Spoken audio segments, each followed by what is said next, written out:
Welcome back to the Samera podcast. I'm George, and I'm today again talking with Arun, who is our founder, our commander-in-chief, if you will, of Samera. I've never been called that before, George. No, I know. Sounds a little bit official, doesn't it? Yeah. Yeah, but anyway, so, last time we were talking about, business plans. We were talking about how to grow a business and how to start your practice from nothing. And one thing you said to me was business plans are just really important. So can you explain a bit more like what you need to include in your business plan? And do you have to specify it for specific dentistry, or can it be just general business? Okay, great question. Now, a lot of people have an idea, but they never actually put it down on paper. Now, the business plan is ultimately you articulating what you think you should be doing or what you want to do for your business. So it's a communication tool, primarily for yourself, okay, but then for other stakeholders, people who want to invest, lenders, banks, all those types of people. So you can make it 1 page, you can make it 100 pages, but you've got to just think and get your ideas across into it so it makes sense. So the way I would approach writing a business plan is get some type of template, and you can get one of those from us if you want it, and just start populating it. And what that means is start putting information in there that seems relevant to what you want to achieve. Whether you're doing a dental clinic, a vet clinic, or any other type of business, a business plan is really, really helpful. Yeah. Not essential, but really, really helpful. And that's why it's always worthwhile planning and just taking some time to consider all your thoughts. Okay, so I don't know about business plans at all, to be honest with you. To me, it sounds like it's just a CV. Is that? No, it's not really a CV. It's kind of a summary of what you're planning to do. Okay, so let me break it down, George. So I know you're a young lad, so you might not have so much experience in writing business plans and stuff like I have. I've written I don't know how many I've written in my life. Okay, too many perhaps. But what it kind of carries across is what are your objectives, what you're trying to achieve in the business. Okay, what you're trying to do, and then if you're doing, for instance, a dental clinic, what type of services are you going to offer? Are you going to offer orthodontics? You're going to offer implants? You're going to offer general dentistry? You're going to offer emergency? What type of thing? It might then really explain who is the target customer or target patient. Is it people who are just above the NHS in terms of what you're trying to offer, or people who have got a larger budget who want a higher end experience at your clinic?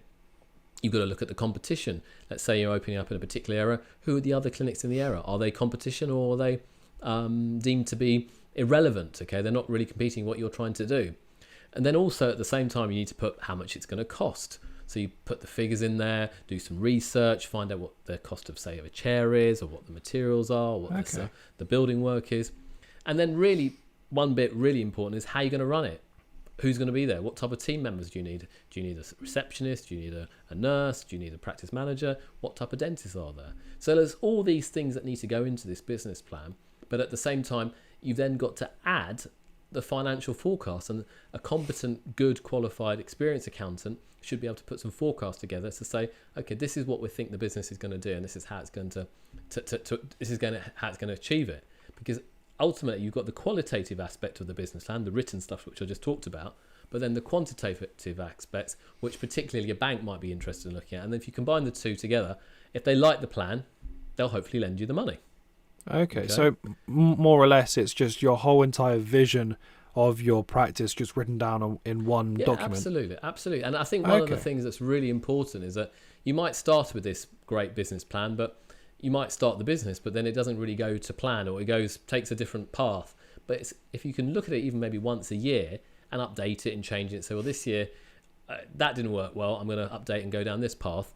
It's just a useful tool to have that you can review and go back to and see. So it's not just a thing for when you're starting the business, it's a thing that you need all the time. Absolutely. Now you might do it in different ways. Okay, you might have a formal business planning process once a year, and you spend a half a day or a day just reviewing your business plan, which is great. Or you might on a regular basis look at new ideas and add to them and change them. Okay, so yes, it's an evolving document for the business and for you. Okay, so you mentioned a bit ago about financial forecasts. So with that, being dishonest here, could you lie and say your practice is going to earn more than you actually are going to? Because could a bank then see that? Well, I don't know really about what I'm trying to say, but more or less it's, could you be deceive us in the way you're forecasting? You know, I don't like the way you're thinking, George. Careful. But I know what you mean. Okay, I think what people, your job is to embellish the truth. Okay, to try and paint a rosy picture. But remember, the bank's job is to tear it apart. Okay, Right. so you know what? That's absolutely bull. You're never going to be earning that type of money. Okay, so and they remember, banks see these, they see hundreds upon hundreds, thousands upon thousands of business plans. They know what's realistic, and they also know what's kind of cock and bull. Okay, so Right. you've really and your job is to not over embellish it, because if you over embellish it, they'll just throw it out the window. So it's then getting people like ourselves to advise you, saying, well, this is kind of realistic. This type of bank will probably go with this type of thing if you do it this way.